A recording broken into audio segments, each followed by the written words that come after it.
Stephen A. Smith, I was so disappointed the other day to hear you going off on Colin Kaepernick about his decision not to vote. Now, while I understand your disappointment, what you fail to realize is when Dr. King, Rosa Parks, and others advocated so that we could have the right to vote, that included having a choice. So therefore, he was well within his constitutional right to choose not to vote as an extension of his protest.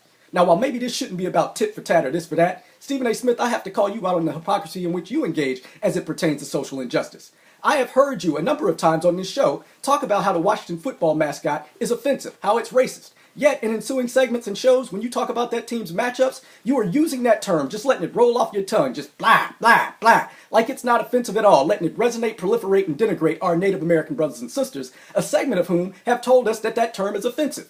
So perhaps, Stephen A. Smith, you can explain it to me on the show like I'm 5 years old, how it is that you can continue to use that term. And please, don't tell me because it is your right, because it certainly wasn't good enough for you when Colin Kaepernick exercised his right not to vote. So in the words of the great Mills Lane, a reference that I know that Max Kellerman will appreciate, let's get it on.